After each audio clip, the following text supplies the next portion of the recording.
दोस्तों, यह तस्वीर जो आप यहाँ देख रहे हैं यह ली गई है आपकी एनसीईआरटी की कक्षा चौथी की पुस्तक आसपास के पाठ 17 से। इस तस्वीर में जो यह लड़की है ना, इसका नाम है नंदिता। नंदिता तो जो है वो शायद कहीं जा रही है। ट्रेन है उसके पीछे और कोई उसे बाय बाय कह रहा है और साथ में शायद उसकी माँ है।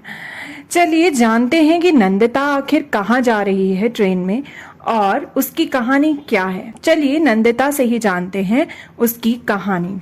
आज मुझे मुंबई आए 1 महीना हो गया है। माँ तभी से अस्पताल में भर्ती है। उनके इलाज के लिए ही तो हम गांव से मुंबई आए हैं।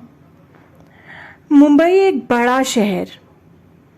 मुझे धीरे धीरे शहर की आदत पड़ गई है, पर आज भी वह दिन याद है जब माँ और मैं मुंबई स्टेशन पर ट्रेन से उतरे थे। कितनी भीड़ थी। मैंने फटाफट माँ का हाथ पकड़ लिया था। मैं सोच रही थी इतनी भीड़ में मामा कैसे दिखाई देंगे। तभी पीछे से जोर से आवाज आई, नंदिता नंदिता। मुड़कर देखा तो मामा ही थे। तो दोस्तों, यह तो हम जान चुके हैं कि जो नंदिता है वो मुंबई अपनी माँ के साथ आई थी। और किस लिए आई थी? क्योंकि उसकी माँ जो है उन्हें अपना इलाज कराना था और उसके गांव में बड़ा अस्पताल ना होने के कारण उसे मुंबई आना पड़ा। क्योंकि मुंबई एक बड़ा शहर है जहां पर अस्पताल मौजूद है, जहां से आसानी से उसकी माँ का इलाज हो सकता था। तो वो यहाँ मुंबई आई और मुंबई में वो किसके पास आई? उसके मामा यानी कि उसकी माँ के भाई। जब वो ट्रेन से रेलवे स्टेशन पर उतरी मुंबई के, तो बड़ी ही भीड़ थी। वो सोचने लगी कि गांव में तो ऐसी भीड़ होती नहीं, यहाँ तो इतनी भीड़ है, भला हम मामा को कैसे ढूंढेंगे। लेकिन उसके मामा ने उसे ढूंढ लिया और वो पीछे से चिल्लाए, नंदिता नंदिता, और वो मामा ही थे। चलिए देखते हैं आगे क्या हुआ होगा। फिर स्टेशन से मामा के घर की ओर चले, पर यह क्या, फिर से इतनी भीड़ वाला इलाका। सकरी गली के दोनों तरफ साथ साथ सटी हुई झुग्गियां। उसी गली से होते हुए मामा के घर पहुंचे तो नंदिता अपने मामा के घर सकरी गली से होते हुए पहुंची, जहां बहुत ही भीड़ भड़ाका था। पतली पतली सी गलियां और उसके दोनों तरफ थी सटी हुई झुग्गियां। और वहां पर वो उसी रास्ते से होते हुए पहुंची अपने मामा के घर। यहाँ एक कमरे में मामा मामी, उनकी 2 बेटियां और बेटा रहते हैं, और अब मैं भी। वहीं बैठना, वहीं सोना, वहीं पकाना और वहीं नहाना। हमारे गांव के घर में भी एक ही कमरा है, पर रसोई घर और नहाने की जगह अलग अलग है।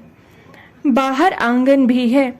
तो दोस्तों, हमने देखा कि नंदिता जो है अपना गांव छोड़कर अपनी माँ के इलाज के लिए उनके साथ आई मुंबई, और मुंबई में थी बड़ी ही भीड़ भाड़।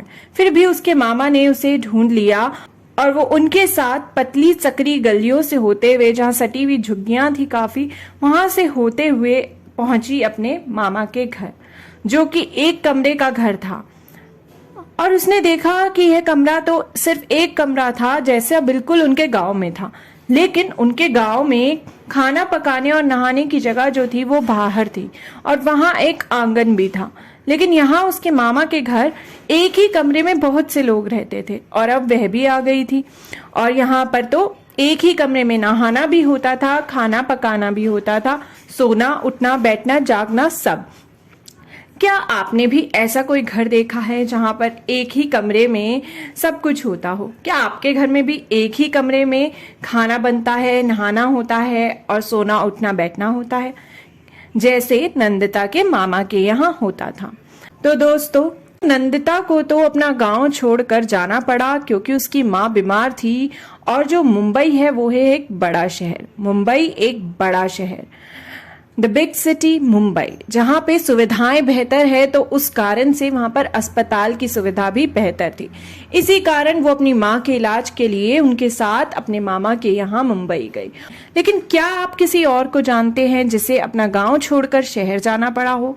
किसी बड़े शहर, शायद मुंबई ही, या फिर दिल्ली, या फिर चेन्नई, या फिर किसी और बड़े शहर में किसी को जाना पड़ा हो। क्या कारण था कि उन्हें अपना गांव या अपना घर जो है उसे छोड़कर बड़े शहर की तरफ जाना पड़ा। तो दोस्तों, आप भी अपने आसपास देखिएगा कि क्या कोई ऐसा है जिसे अपना गांव छोड़कर बड़े शहर जाना पड़ा हो। क्या आप भी किसी को जानते हैं? क्या आपको भी कभी अपना गांव छोड़कर किसी बड़े शहर की तरफ जाना पड़ा था, या अभी भी आप किसी बड़े शहर में रह रहे हो इसी कारण? सोचिएगा दोस्तों कि बड़ा शहर जो है जैसे कि मुंबई, वहां पर नंदिता ने बताया कि उसे क्या क्या अलग दिखा। क्या आपने भी कोई बड़ा शहर देखा है और क्या वो मुंबई जैसा ही था?